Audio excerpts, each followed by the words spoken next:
Hi at welcome sa channel. As promised last week during the unboxing, I will be benchmarking this RX 550 from MAXSUN. For the test bench, this is the same with the GT 1030 rig. In other words, your typical budget PC. So for processor, meron tayong Ryzen 3 3100.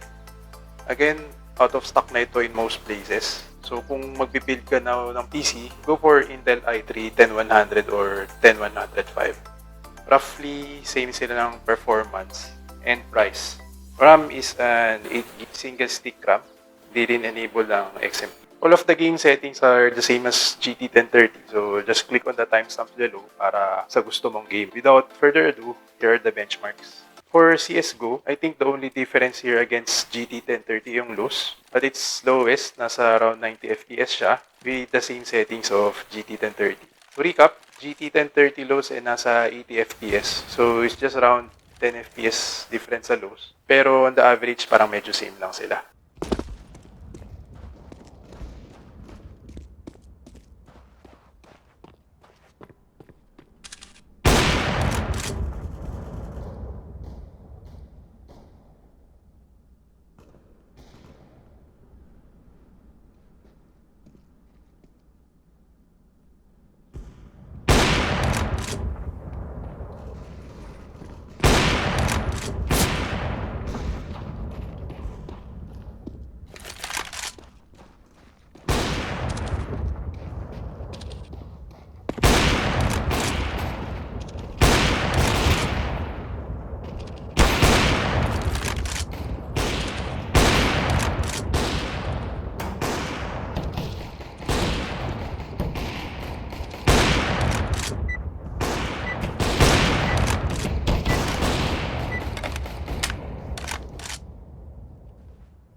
I tried playing the game then on a higher setting. The lowest FPS was around 80. Pero on average, parang nasa 100 FPS. Next time siguro puro bot na lang din yung kakalabanin ko para pwede i-on yung MSI afterburner while benchmarking.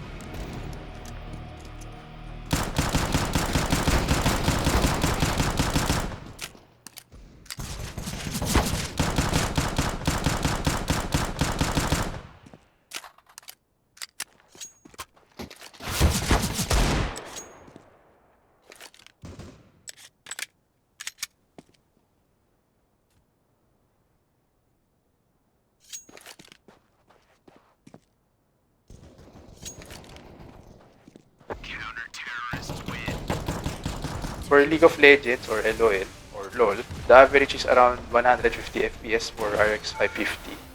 Pero it was around 135 for GT 1030. It's roughly 11% better. Wala na rin itong ikagaganda pa dahil highest na yung setting.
For Valorant, the average is roughly weaker by 2%. No? 140 47 FPS RX 550 pero 150 FPS naman sa GT 1030. No charges left.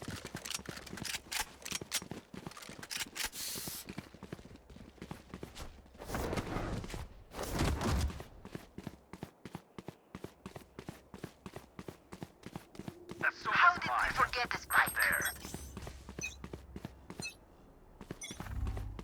I have the spike.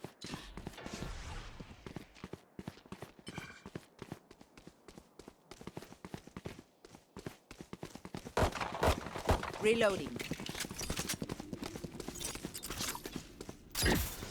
Cutting their vision. Rotating. Rotating. Easy. Gun here.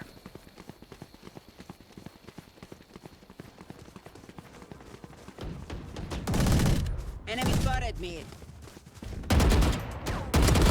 Finished. Rotating. Spike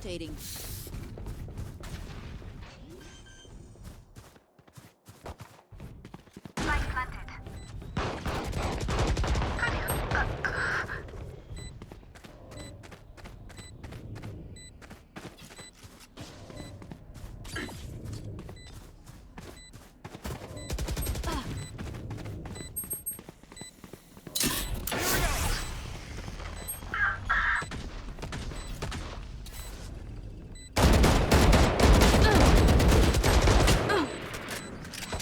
Last player standing. Flash out! One enemy remaining.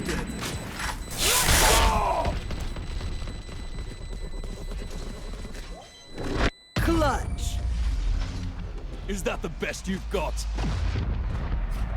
On better settings, this is around 95 FPS. A huge drop of FPS actually. I personally did not test these settings on GT 1030 pero tingin ko di na to kakayanin ng GT 1030 kasi more than 2 GB of VRAM na yung gamit. No charges left.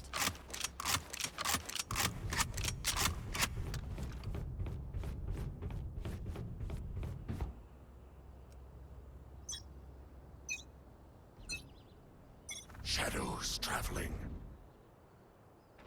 Cover going out.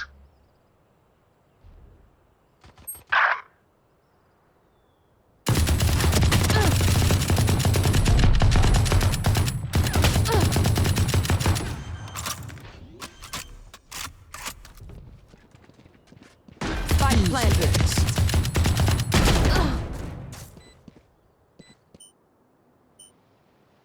Toxin screen down.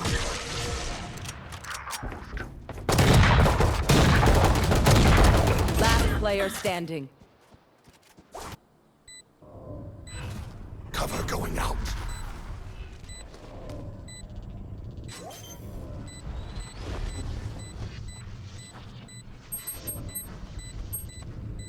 The spike is diffused.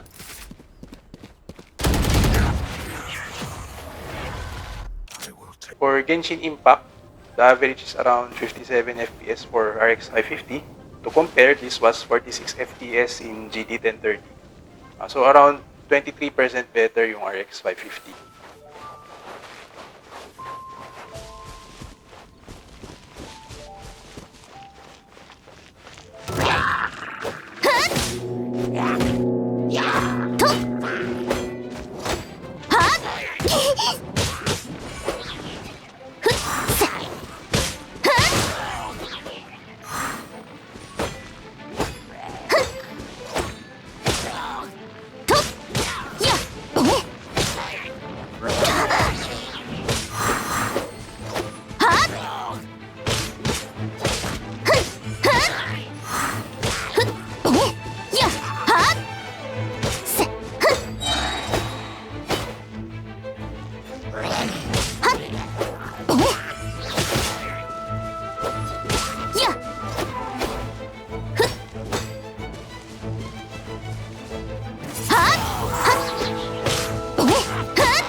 medium settings. Tinry ko rin siya na medium settings. It was around 47 FPS pa rin. Still playable in my opinion, pero medyo mabigat na yung feeling sa controls. I guess this is the so-called input lag.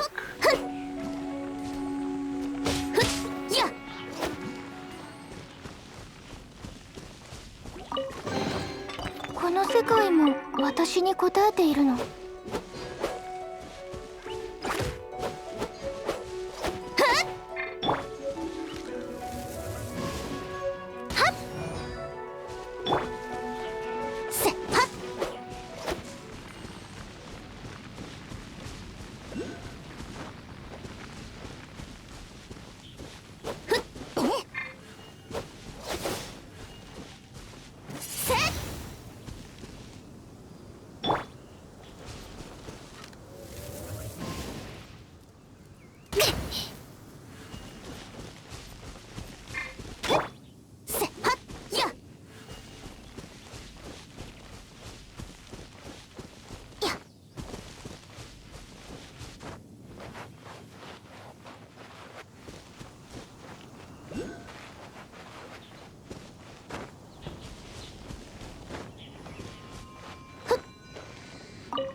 For Civ 6, the average is around 57 FPS for RX 550. To compare, this was 72 FPS sa GT 1030, which makes RX 550 20% weaker than GT 1030 sa game na to.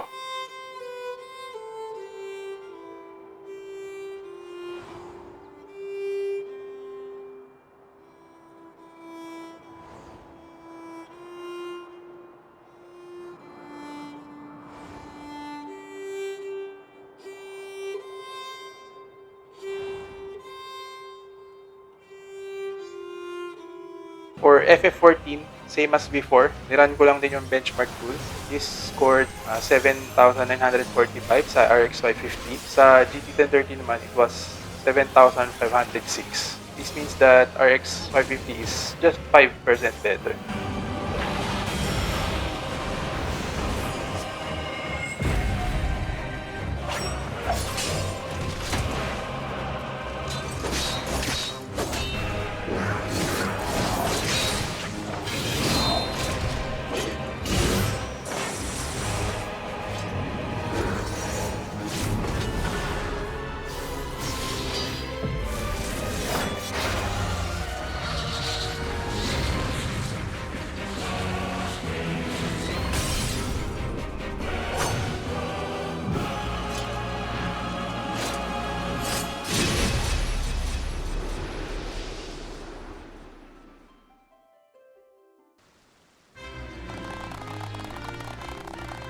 However, I was also able to run yung FF14 on high laptop settings with a score of 5,250. So around 35 FPS siya, pero may mga stutter na around 17 FPS.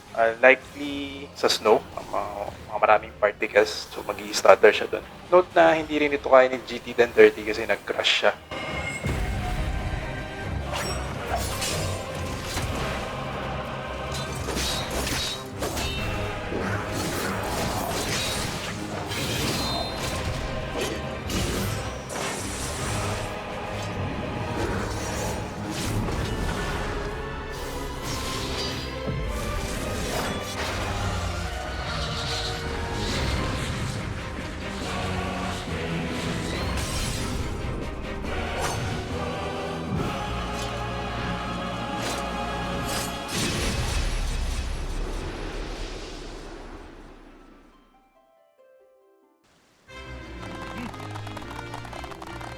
For Apex Legends, ang FPS is around 74 RX 550, pero 54 lang sa GT 1030. This is a 37% improvement against GT 1030.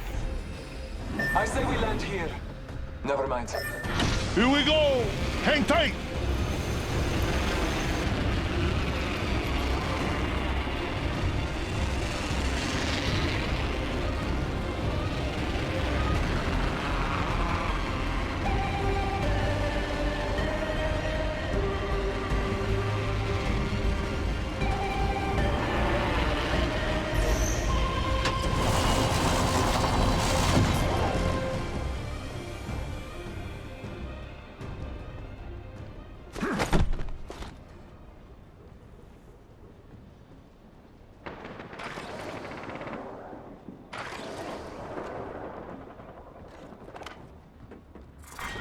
Round 1. Beginning ring countdown.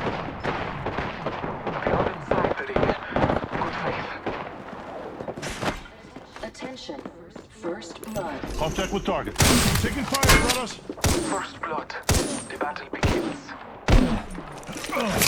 Gotta heal. Taking a knee. No good. I've been down, bro.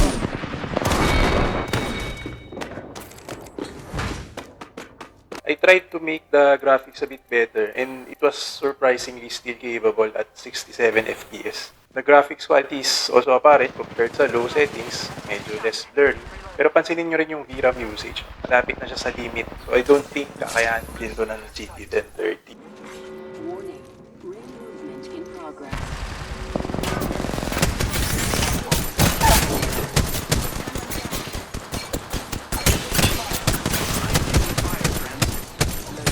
I will assist you.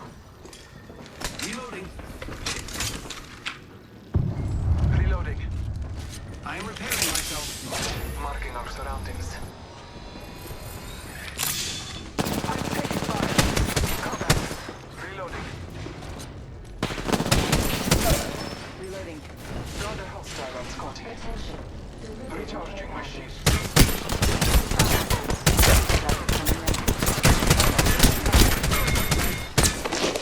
That's the last of that squad.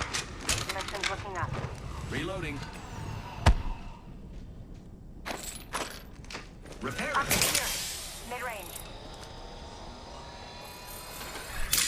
Recharging my shields.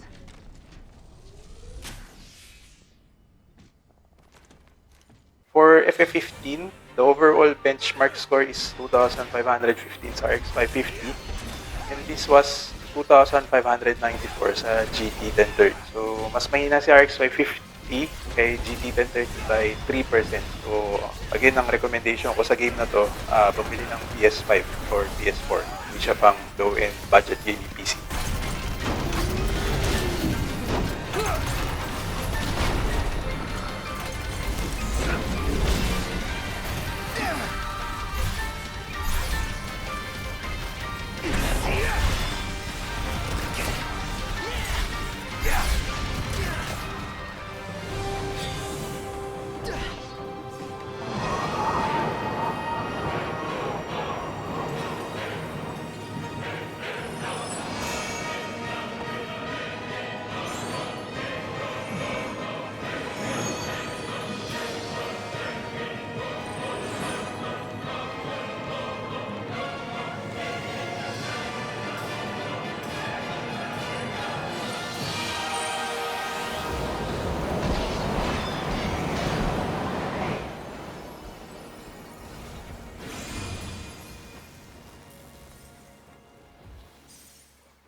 For Forza Horizon 4, may 5 na. Ilang ulit ko inulit yung benchmark since nagtataka ako sa perf in-game. Using the benchmark tool in Forza, the average FPS 54.5 RX 550. While in GT 1030, this was 23 FPS. This is a huge 130% lead against GT 1030.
I tried to increase din yung quality to high and it was around 43.1 FPS on average with a minimum of 37.2 FPS. I would expect na pag may winter na sa game, 37.2 FPS yung makuha mong FPS, which is actually not bad.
For COD Warzone, it was also a big score for RX 550 dahil from 15 FPS sa GT 1030, makaya to mag 57 FPS sa RX 550 with similar low setting. This is a 280% difference and maybe with a bit more tuning, kaya maging 60 FPS. Pero for me, the details are very low na hindi ko na gusto at this point.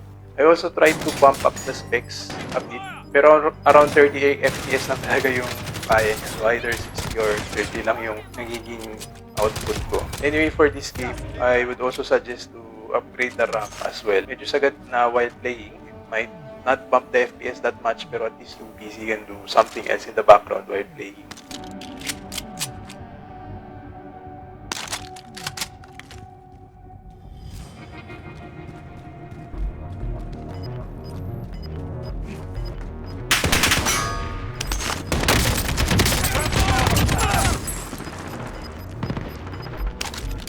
Got gas inbound. Safe zone relocated.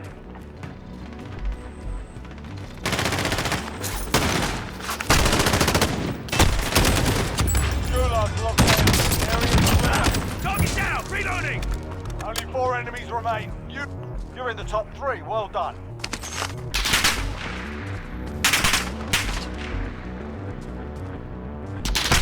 Taking fire! Reloading! Only 2 left.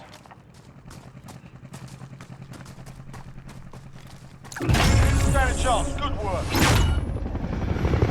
Okay, so those are the benchmarks. From the time I edited yung RX 550 unboxing, tumaas na yung presyo nito to 7.5K or 60% more than the GT 1030. As a summary, it didn't prove to be 60% better than the GT 1030 in most games. So the games that it proved well are COD, Forza, and probably half point sa Apex Legends. For those games, naging playable sila sa RX 550 and Forza was surprisingly running at 43 FPS on high preset. It was also surprising to see that it can play higher settings with minimal FPS loss sa Apex Legends. With that, if I am going to buy a budget rig, would I spend an extra 3K on RX 550? And with this, I agree with the conclusion from TechSpec back in 2017. Picking between these two entry-level discrete graphics cards isn't easy. As we've seen, depending on the title used for testing, one GPU can be quite a bit faster than the other. Those targeting high FPS in this title will be better off with GT 1030, while the RX 550 is more suitable for someone interested in visuals as it handled the higher quality presets better. Overall though, the RX 550 looks less enticing or less enticing. Only really came out ahead in 3 titles. So in my case, Apex Legends, Forza Horizons, and COD Warzone. So sadly, 4 years later, after this review was published, the same remarks still holds true. and it's still worth talking about. Sadly, ganun tayong posisyon, no? Wala tayong ibang low-end na mabili. So, these are still the 4-year-olds na mabibili natin 2021. Kasi tanda na naman ako. For my conclusion, this depends on what you want sa yung gaming PC. With GT 1030 nowadays, you can still play tons of games, pero don't expect na malalaro mo pa lahat, even if you slide down the graphics settings to the lowest. So, 2GB DRAM buffer lang kasi to. So, yung extra 2GB dito sa RX 550 would make new games possible to play kahit papaano on its lowest setting. Of course, may mga sobrang AAA titles like Cyberpunk. Medyo masa-Cyberpunk kung graphics card natin doon. So, ang tanong lang, sulit ba sa inyo yung 3K for my use case, kung CSGO lang naman yung lalaroin ko, I'd go with it. Pero if mahalaga sa akin yung titles na yun, Forza, Apex Legends, and COD Warzone, probably some newer titles, I'd go for this. The 3K might be worth it. Lalo na ngayon, hindi mo alam kung kailan magre-release si Nvidia ng bagong graphics card. Hindi mo alam kung kailan magre-release si AMD ng low-end graphics card. Even if you look since 2017, I think ito na talaga yung mga low-end cards na mabibili mo. So, hindi na sila na-dethrone sa low-end. So, that's the end of our video. If you want to see more games to be benchmarked, kung gusto nyo na mag-benchmark ako ng iba pang games, feel free to comment down below. Thanks for watching. Subscribe, like or dislike, comment if tip nyo. Bye-bye.